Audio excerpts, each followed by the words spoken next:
Contexto: a Revolta de Beckman foi uma revolta popular que aconteceu no estado do Maranhão e do Grão-Pará entre 1684 e 1685.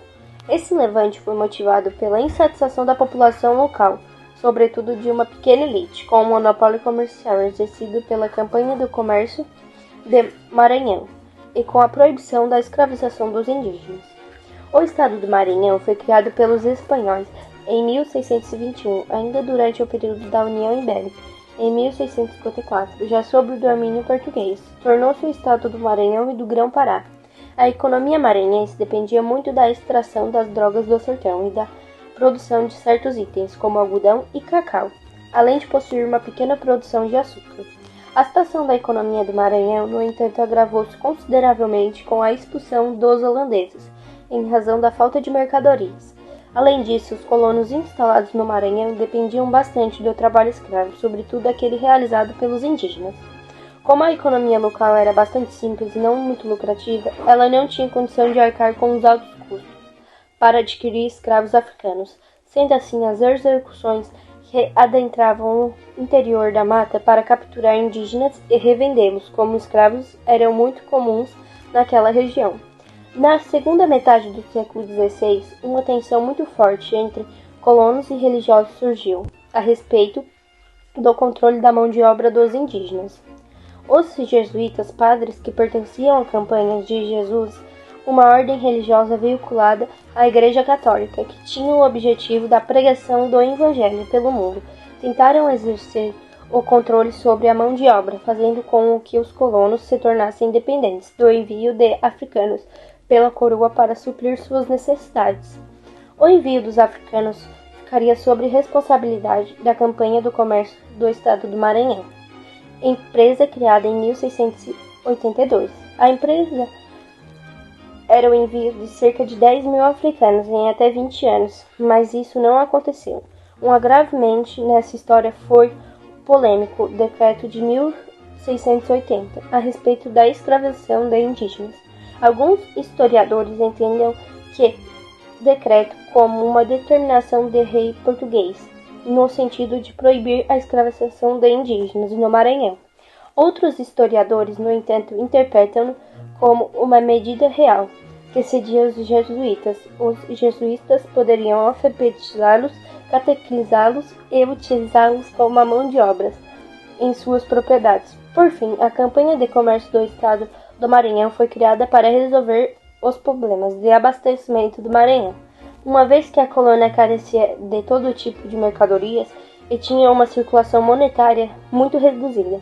A atuação da campanha nos dois negócios de escravos e de mercadorias em gerais, acontecido por meio de um monopólio.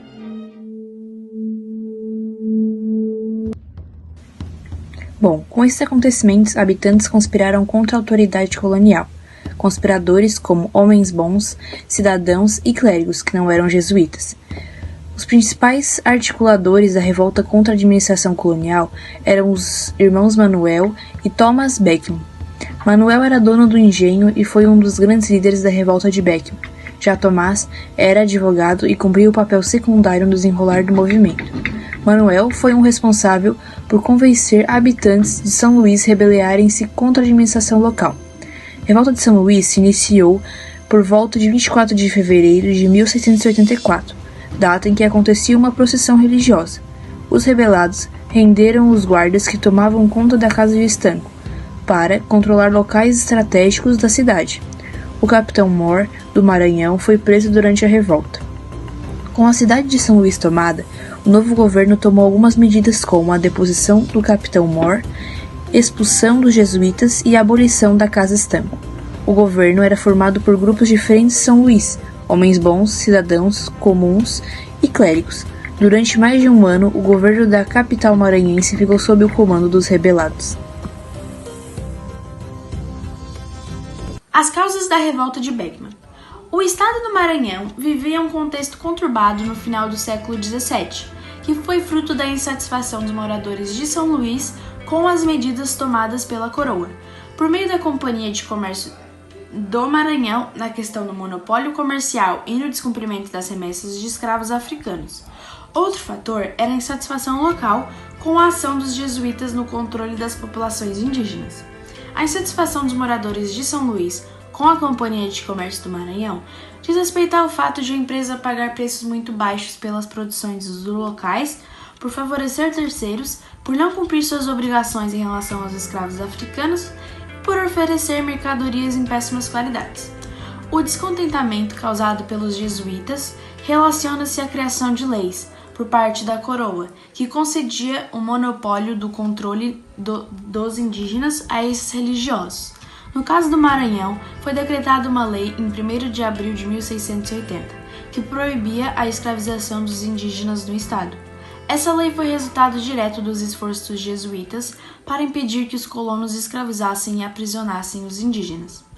Essa situação revoltava as pessoas mais influentes de São Luís, conhecidas como homens bons. Para agravar todo esse cenário, os homens bons de São Luís não aceitavam o fato de o governador da província, Francisco de Sá e Menezes, morar em Belém, cidade que na época era considerada rival de São Luís, fazendo com que eles se sentissem desprezados por sua autoridade.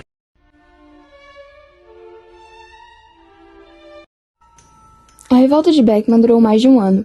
O movimento começou a perder força no começo de 1685 e foi colocado sob controle quando Portugal enviou uma esquadra para retomar o domínio português em São Luís, em maio de 1685. Os envolvidos com a revolta foram presos e punidos de diferentes maneiras pelas autoridades metropolitanas. Manuel Beckman e Jorge de Sampaio acabaram sendo enforcados por ordem metropolitana. Outros rebelados foram degredados e alguns foram punidos com açoite em praça pública. Outros, como Tomás Beckman, foram presos, permanecendo no cárcere em Portugal por 20 anos. Um novo governante foi enviado para o Maranhão, Gomes Freire de Andrade, sendo ele o responsável por conduzir as punições. Por meio dele, a Companhia de Comércio do Maranhão acabou sendo extinta no ano de 1685, e a ordem que proibia os colonos de escravizar indígenas no Maranhão foi anulada em 1688.